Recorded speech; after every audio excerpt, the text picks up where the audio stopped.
Over the past few weeks, a new podcast showed up in the box office, which is on Brian Friend's channel. And boy, have they caused a stir. They are entertaining, and I've got to give it to them. They hung in there despite being barraged by criticism. Better than a lot of people who just block and run and shut down conversation. But I vehemently disagree with them on many points, even though I like them. These ladies essentially think that CrossFit is going in the wrong direction.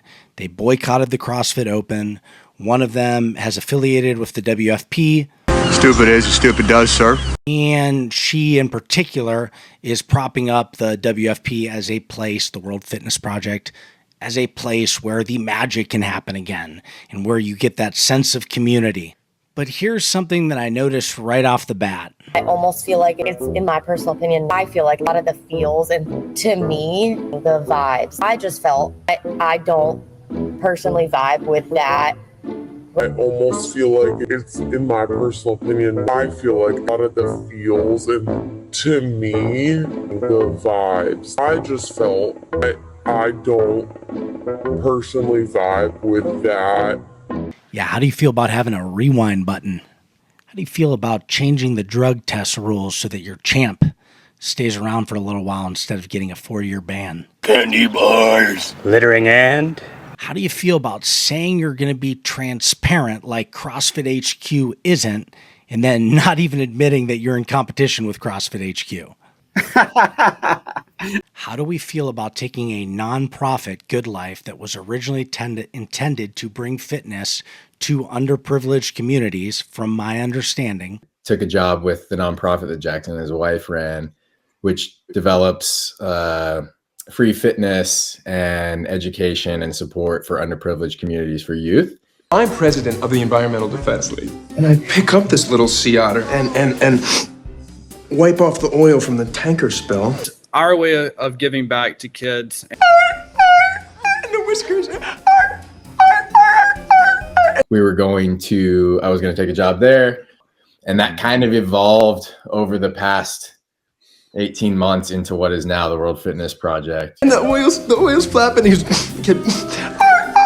doing a complete 180 and instead taking that business model and revamping it into a professional sports league where you pay you, yourself, and all your buddies. As far as Good Life, the nonprofit, nowhere to be found. They haven't done anything since they spun up the WFP.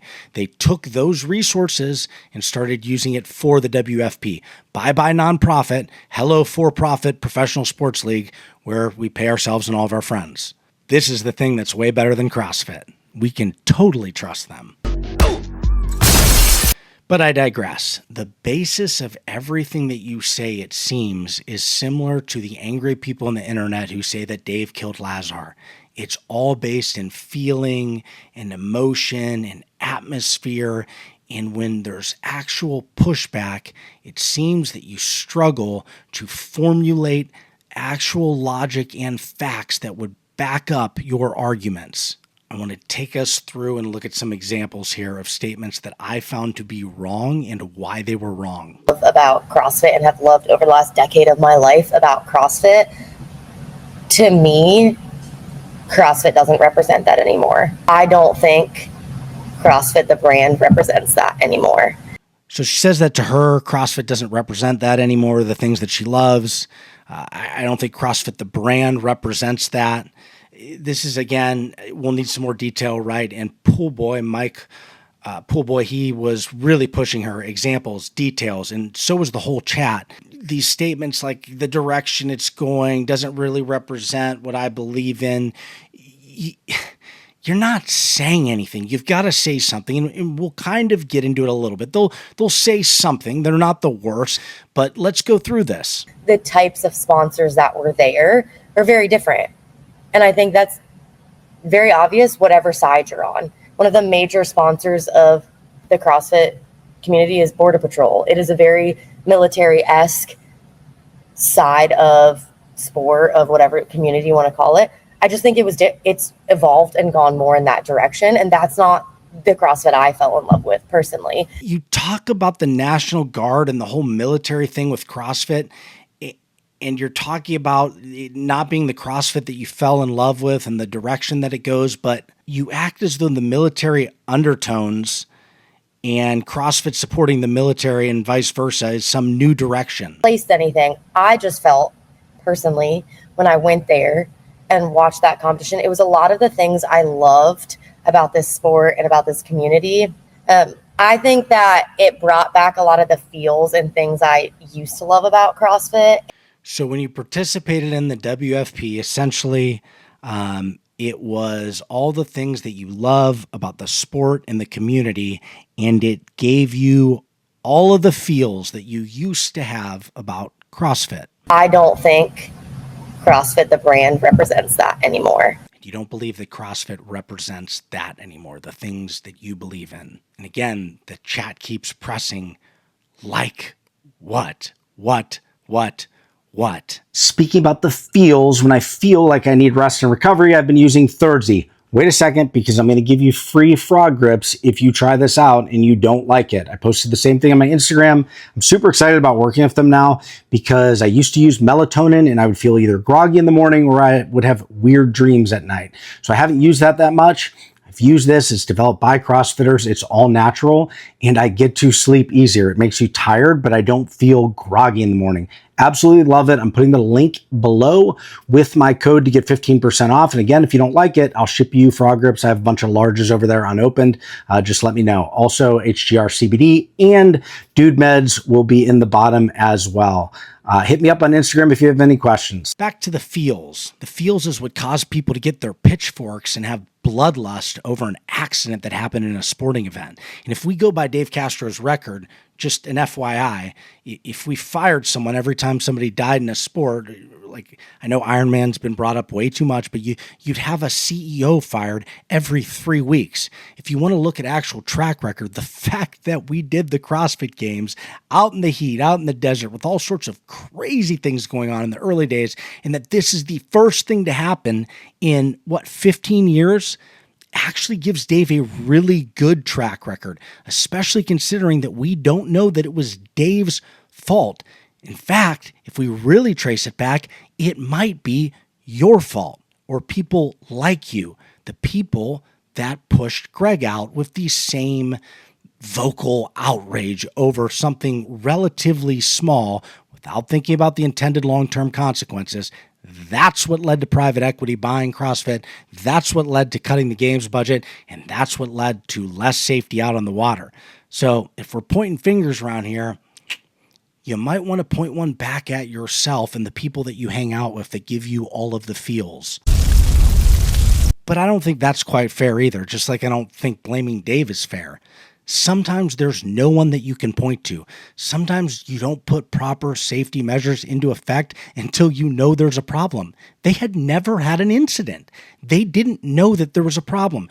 Just like the person that died at a baseball stadium that led to them installing netting, or someone who got hit in the head with a hockey puck that led them to having higher barriers around the rink. Sometimes you do what you think is right until you find out that you're wrong.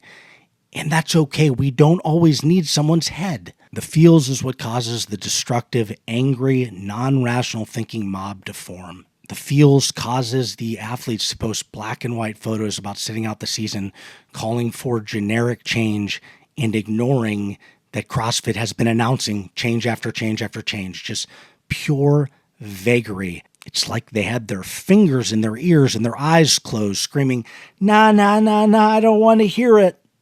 Because nobody even gave the changes that CrossFit put into place. Some of them didn't even give it months before they said, yeah, no, there's no change happening. Yes, there is. You're even going to say there's no change happening. But I'm going to give you a list of change that did happen.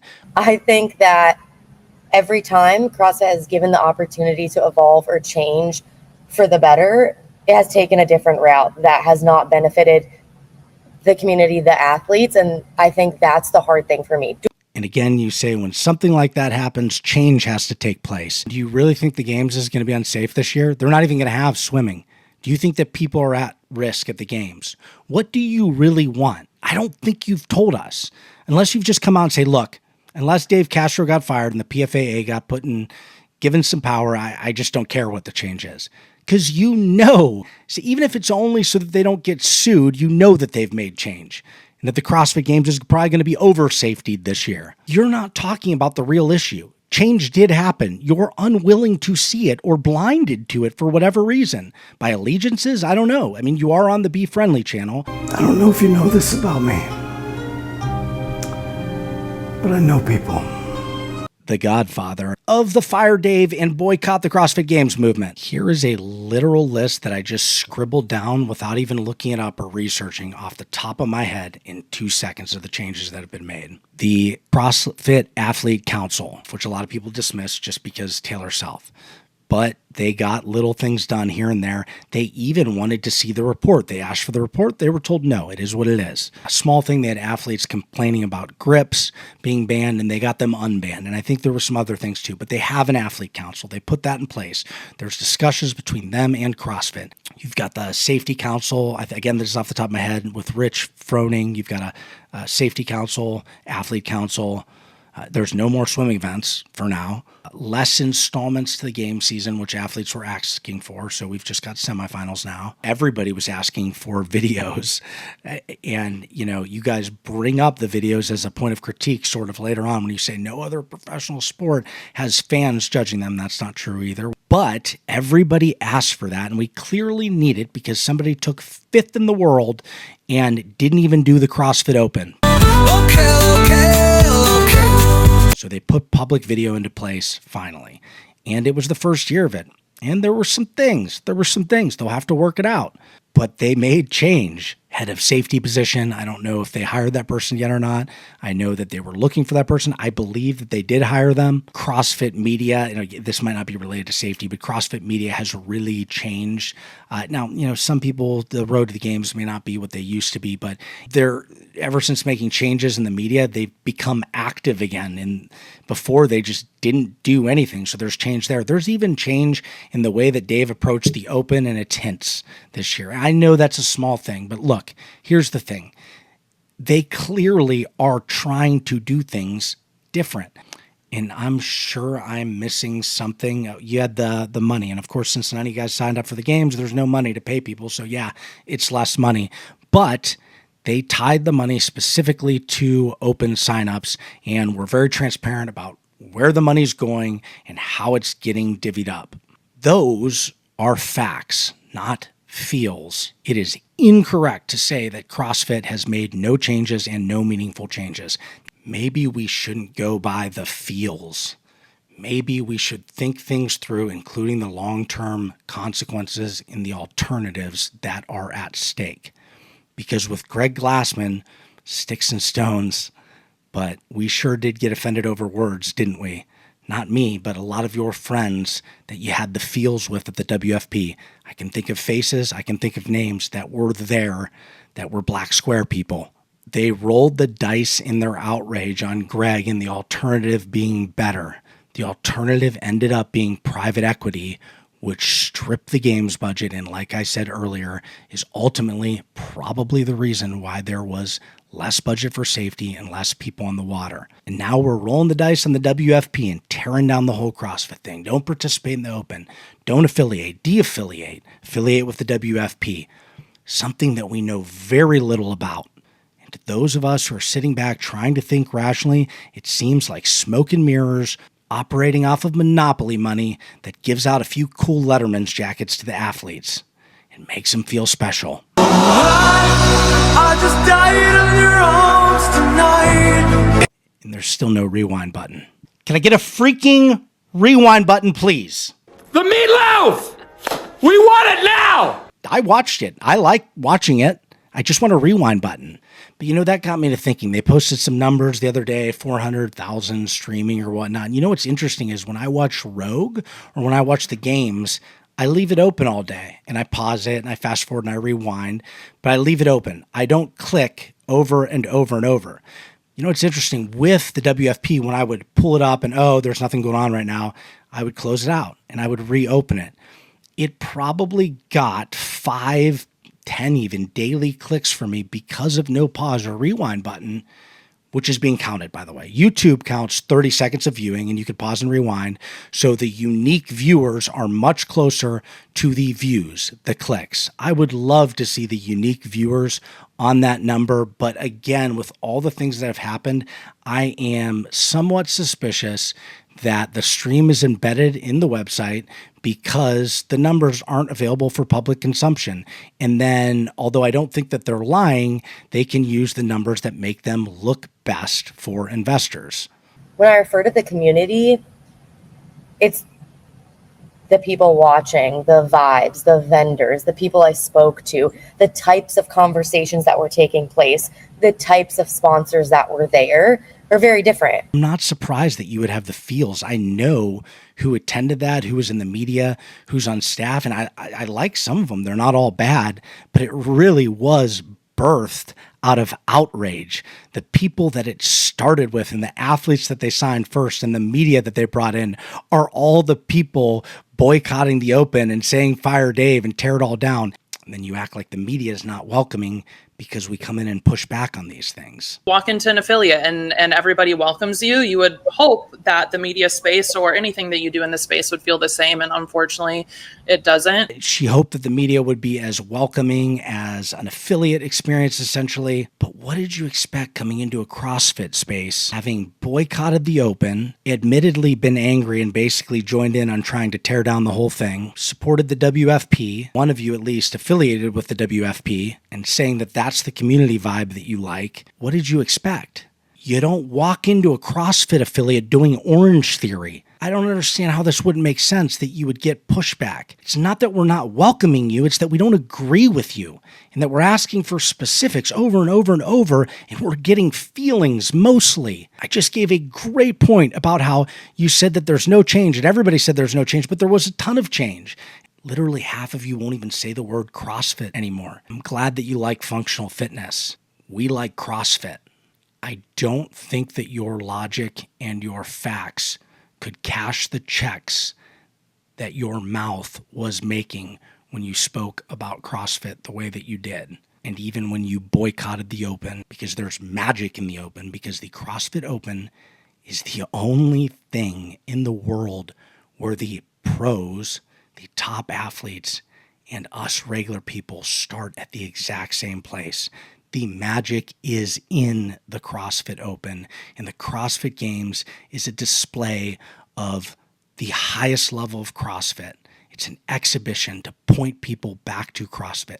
It has never been profitable. It has never been a moneymaker. Just like Rogue points people to their equipment and doesn't make money, the Games is not where they make their profit.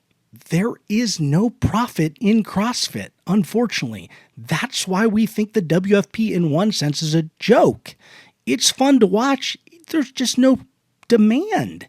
People watch bowling and fishing and Quidditch. I think that's a Harry Potter thing. People from CrossFit don't even watch CrossFit. You know that 90% of the people at the gym you're from don't follow the sport. Good luck bringing in Billy Bob from next door cracking open a Bud Light on a Sunday to watch people do toes to bars and burpees. That ain't happening. The way you do it is by having more people do CrossFit, building the base. Otherwise, there is nothing sustainable about CrossFit as a professional sport. I wish there were. I love CrossFit. People don't watch CrossFit. If HQ ceases to exist, if the Open ceases to exist, if the CrossFit Games ceases to exist, then you'll have Rogue, you'll have WZA, you'll have some local competitions, the WFP for a few years, and a bunch of random different functional fitness gyms scattered all across the United States and abroad. Mayhem over here, a couple dozen of these, a couple of those, one-off, no common direction. Methodology might continue to live on. Do you really think that that scenario is what grows the amount of people who are involved in CrossFit to the point where people understand and see the movements and are into it and want to watch CrossFit? Because again, even only a very small percentage of those who do CrossFit and who are members at affiliates watch the game season. HQ and the Open and the CrossFit Games season, the affiliates are still the best chance of success to have enough people who are into CrossFit that you actually have a sport that there's a demand for. That's why we want HQ and affiliates in the CrossFit Open and the games season to continue to exist. We want CrossFit HQ to improve. And I know that people are frustrated after years and years of CrossFit HQ making poor decisions. They've done some this year, for sure, and we've criticized them. But the other option is not better. It's chaos. There's not going to be demand for a sport. The checks will only cash for so long. At some point, there's got to be a profit. And the one that got me most that I'll end on. I think that it's wild that we have gotten to a point where it's like, you have to be hardcore, you support everything CrossFit does or bust. Like, that's wild. And here you've created a straw man that doesn't exist. There is no one who blindly supports everything HQ does. The people that you're talking about, the crass media, we all know that we're talking about the Savan Network, that these are the people that you're referring to as far as supporting HQ or whatnot. You're definitely not talking about Brian Friend or Mike Halpin. Andrew Hiller is a part of that group. And Savan criticizes HQ all the time, and so does Spin. But you seem shocked when we're not willing to also boycott, de-affiliate, run to the WFP, and burn the whole thing down and ask for Castro's head. That's because it's stupid. It's wild emotionalism, because we will criticize HQ. We'll do that, and we'll support them without bias. But will you criticize the WFP? Is this more confusing than the season to qualify for the games this year? Truly, like, I can't. You know, I also kind of agree that WFP can be confusing. You literally talked about Tyler criticizing NorCal, this qualifying event, on your show and commending him for it. You talked about Hiller criticizing things about CrossFit and commended him. Get with the programming, critique NorCal. Shut up and scribble, critique NorCal. Barbell spin, critique NorCal. Coffee pods and wads, critique NorCal. Those are facts, not feels. All of the people who did the broadcasting for NorCal were willing to critique it. Talk about unbiased. That's being trustworthy. It's the outcasts who have determined we're done with CrossFit and burning it to the ground, and you all come together to try to have the same thing. That's your common bond. Outrage. And that's not going to last. You're fighting a fake argument. The magic and the feels that you're looking for is in the CrossFit Open still. We're telling you that if you demand change and say we want change, to stick around for more than 8 weeks to see if it actually happens. Just look at how many things Hiller has said that blew up, that got HQ to affect their decision making. They hear us when we're loud enough. We could all love CrossFit together and be a part of the magic of the Worldwide Open, where we compete alongside the pros and where CrossFit's base gets larger and larger, and where one day there's a true demand for what we love to be on display as sport, and to point people back to the affiliates and grow it more and more. You're affiliating with the WFP. You guys have boycotted the Open. You're not participating in the game season. You're propping up the WFP as essentially the new CrossFit Games in a sense. You say that's where you find your community. So you're the ones who are essentially divisive. And why? What I heard was you don't really know why. And that is why you're getting the welcome that you are in CrossFit media, because we actually like CrossFit. But everybody like you, the people you pull away, chips away at the possibility that it will ever happen, that there'll ever be sport. So you want support without demand, and it just doesn't work that way. It's not what we're going to get, and leaving isn't going to help. That's all.